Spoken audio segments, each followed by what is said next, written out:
Hi everyone, welcome back to KG Graves. Today we're at St Michael and All Angels churchyard in Hughenden, Buckinghamshire, and we're here to visit the grave of ex-Prime Minister Benjamin Disraeli. More information coming up about Benjamin, but as usual, if you like the video, give it a thumbs up, subscribe to the channel and hit the notification bell. Thanks for watching.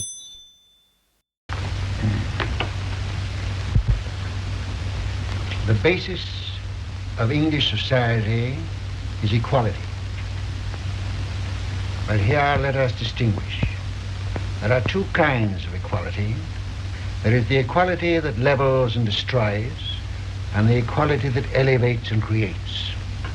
It is this last quality that animates the laws of England.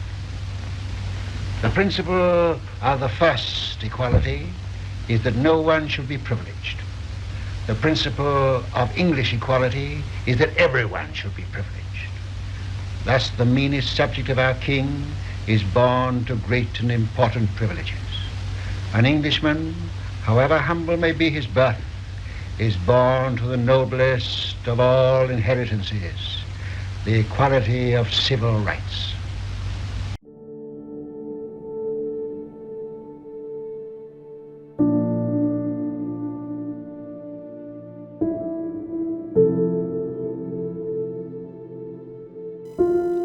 Benjamin Disraeli was born on the 21st of December 1804 in Bloomsbury, London. He was a British statesman, conservative politician and writer who served twice as Prime Minister of the United Kingdom. Benjamin was the second child and eldest son of Isaac and Miriam, the family originating from Italy. Following a quarrel in 1813 with the Bevis Marks synagogue, his father renounced Judaism and had the 4 children baptized in the Church of England in July and August 1817.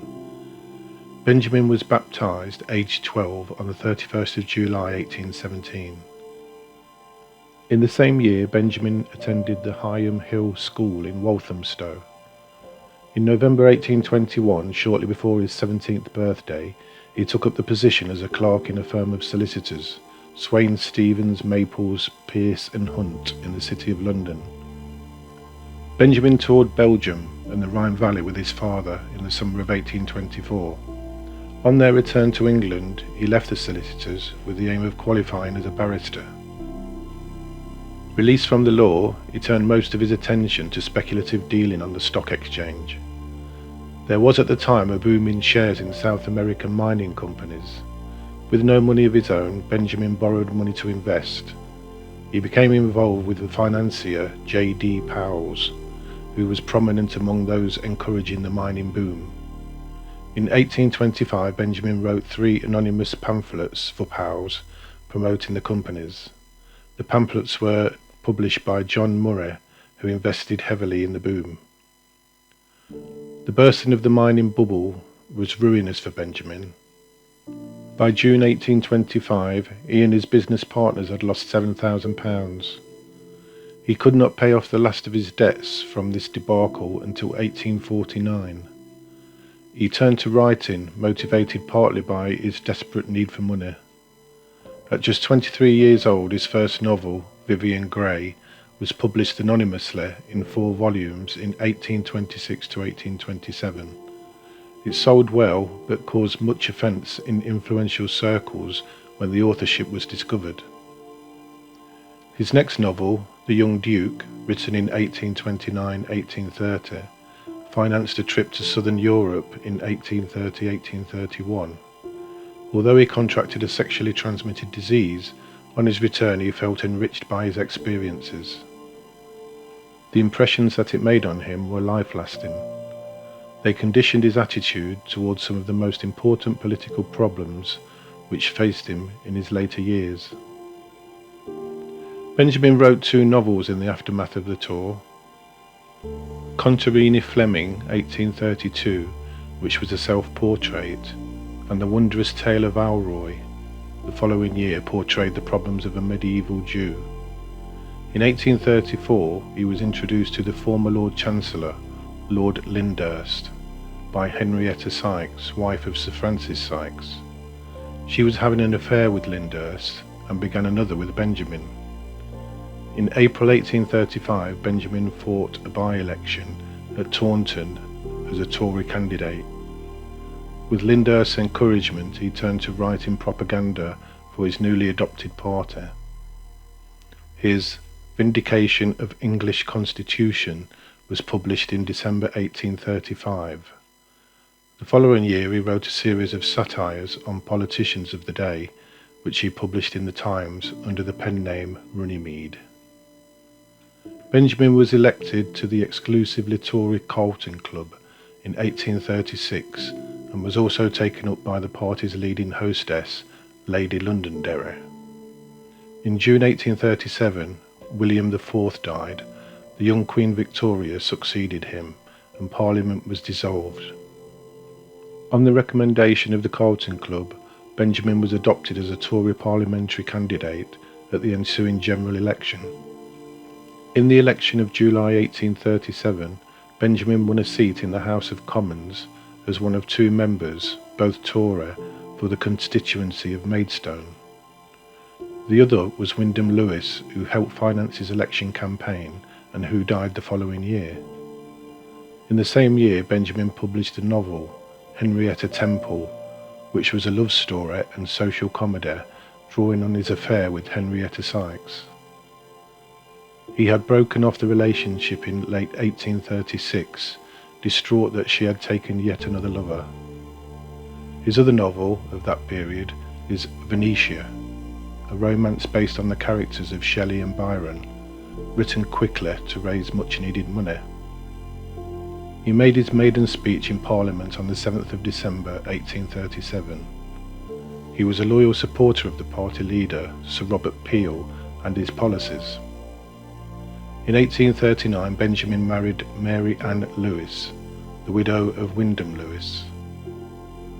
12 years his senior, Mary Lewis had a substantial income of £5,000 a year. His motives were generally assumed to be mercenary, but the couple came to cherish one another, remaining close until she died more than 3 decades later. "Dizzy married me for my money," his wife said later, "but if he had the chance again, he would marry me for love."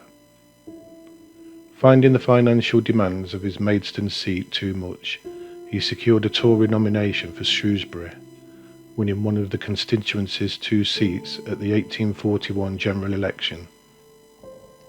The election was a massive defeat for the Whigs across the country, and Peel became Prime Minister. Though disappointed at being left on the back benches, he continued his support for Peel in 1842 and 1843, seeking to establish himself as an expert on foreign affairs and international trade. At this time, the Tories now called themselves Conservatives. Benjamin gradually became a sharp critic of Peel's government, often deliberately taking contrary positions. The young MP attacked his leader as early as 1843. In the 1847 general election, he stood, successfully, for the Buckinghamshire constituency. He was working with the Bentinck family to secure the necessary financing to purchase Hughenden Manor in Buckinghamshire. The possession of a country house and incumbency of a county constituency were regarded as essential for a Tory with leadership ambitions. Benjamin and his wife alternated between Hughenden and several homes in London for the rest of their marriage. In 1852, Benjamin served as leader of the House, with the Earl of Derby as Prime Minister in the Lords and as Chancellor. He wrote regular reports on the proceedings in the Commons to Victoria, who described them as very curious and much in the style of his books. As Chancellor, his proposed budget, which he presented to the Commons on the 3rd of December, lowered the taxes on malt and tea, provisions designed to appeal to the working class. To make his budget revenue neutral, as funds were needed to provide defences against the French, he doubled the house tax and continued the income tax. The government was defeated by 19 votes. Benjamin and the Conservatives returned to the opposition benches. he would spend 3/4 of his 44-year parliamentary career in opposition. In June 1853, Benjamin was awarded an honorary degree by the University of Oxford. He had been recommended for it by Lord Derby, the university's chancellor. The start of the Crimean War in 1854 caused a lull in party politics. This ended by the Treaty of Paris in early 1856. In 1868, the Earl of Derby was forced to resign due to being bedridden with gout. Benjamin went to Osborne House on the Isle of Wight, where the Queen asked him to form a government. The monarch wrote to her daughter, Prussian Crown Princess Victoria, "Mr. Disraeli is now Prime Minister, a proud thing for a man risen from the people to have obtained." The new Prime Minister told those who came to congratulate him, "I have now climbed to the top of the greasy pole." In its short life, the first Disraeli government passed non-controversial laws. It ended public executions, and the Corrupt Practices Act did much to end electoral bribery. It authorised an early version of nationalisation, having the post office buy up the telegraph companies, among others. Benjamin also wrote a new novel, Lothair, 1870. A work of fiction by a former Prime Minister was a novelty for Britain, and the book became a bestseller. At his first departure from 10 Downing Street in 1868, Benjamin had asked Victoria to make his wife, Mary Ann, Viscountess of Beaconsfield in her own right, in lieu of a peerage for himself. Through 1872, the 80-year-old peeress had stomach cancer. She died on the 15th of December. Urged by a clergyman to turn her thoughts to Jesus Christ in her final days, she said she could not. "You know Dizzy is my JC." In August 1876, Benjamin was elevated to the House of Lords as Earl of Beaconsfield and Viscount Hughenden. Benjamin's new government enacted many reforms, some still in use today, including the Artisans and Labourers Dwellings Improvement Act 1875, which made inexpensive loans available to towns and cities to construct working-class housing. Also enacted were the Public Health Act 1875, modernising sanity codes, the Sale of Food and Drugs Act 1875, and the Elementary Education Act 1876.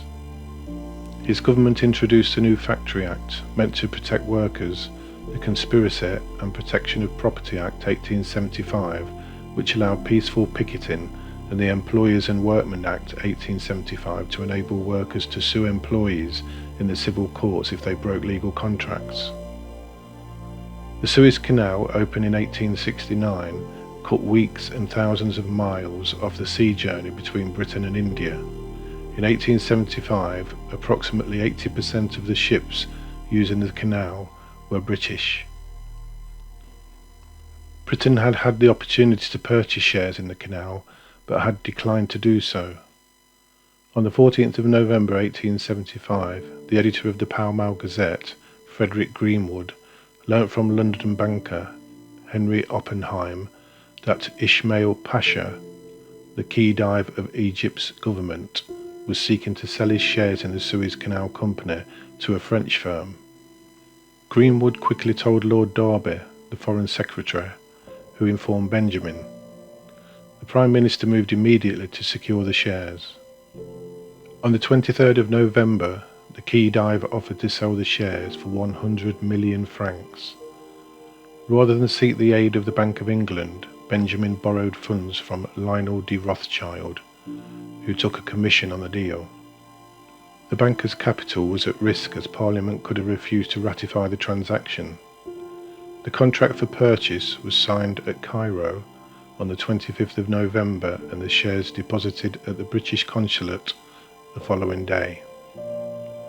Benjamin told the Queen, "It is settled, you have it, madam." The public saw the venture as a daring statement of British dominance of the seas. Sir Ian Malcolm described the Suez Canal share purchase as the greatest romance of Mr. Disraeli's romantic career. Victoria had long wished to have an imperial title, reflecting Britain's expanding domain, and asked Benjamin to put a vote to the Commons. Although reluctant, he did get it passed with a majority of 75. Once the bill was formally enacted, Victoria began signing her letters Victoria R and I, Latin for Regina et Imperatrix, Queen and Empress. According to Richard Aldous' autobiography, he said the bill shattered Disraeli's authority in the House of Commons. Benjamin's health declined through 1879. Owing to his infirmities, he was 45 minutes late for the Lord Mayor's dinner at the Guildhall in November, at which it is customary that the Prime Minister speaks. Though many commented on how healthy he looked, it took him great effort to appear, and when he told the audience he expected to speak to the dinner again the following year, attendees chuckled. Benjamin resigned as Prime Minister on the 21st of April 1880. Queen Victoria was bitter at his departure. Returning to Hughenden, he resumed work on his novel Endymion, which he had begun in 1872 and laid it aside before the 1874 election. The work was rapidly completed and published by November 1880. He carried on some correspondence with Victoria, with letters passed through intermediaries. When Parliament met on January 1881, he served as Conservative leader in the Lords. Because of his asthma and gout, Benjamin went out as little as possible, fearing for more serious episodes of illness. In March, he fell ill with bronchitis. As it became clear that this might be his final sickness, friends and opponents alike came to call. He declined a visit from the Queen, saying she would only ask me to take a message to Albert. Almost blind, when he received the last letter from Victoria, of which he was aware of on the 5th of April, he held it momentarily, then had it read to him. One card, signed A Workman, delighted his recipient. "Don't die yet, we can't do without you." On the morning of the 18th of April, he became incoherent, then comatose. Benjamin's last confirmed words before dying at his home in the early morning of the 19th of April 1881 were, "I had rather live, but I am not afraid to die." The anniversary of his death was for some years commemorated in the United Kingdom as Primrose Day. Despite having been offered a state funeral by Queen Victoria, Benjamin's executors decided against a public procession and funeral, fearing that too large crowds would gather to honour him. Queen Victoria was prostrated with grief, but protocol forbade her attending his funeral. But she sent primroses, his favourite flowers, to the funeral and visited the burial vault to place a wreath 4 days later.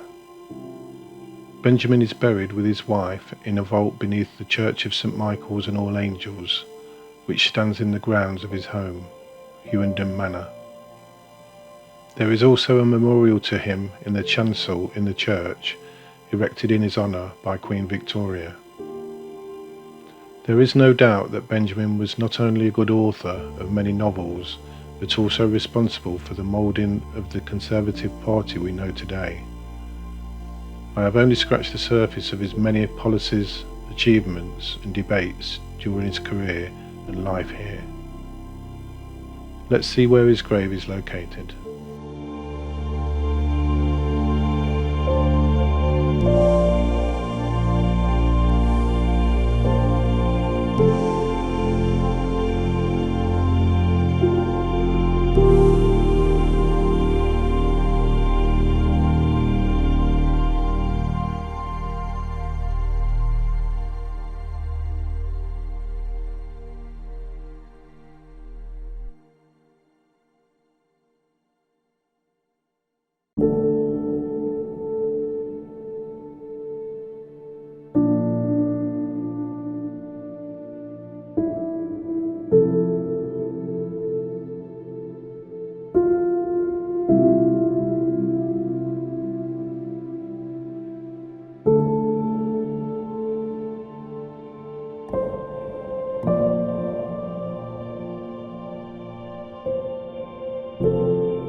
So there you have it, the grave of Benjamin Disraeli, politician, writer and Prime Minister.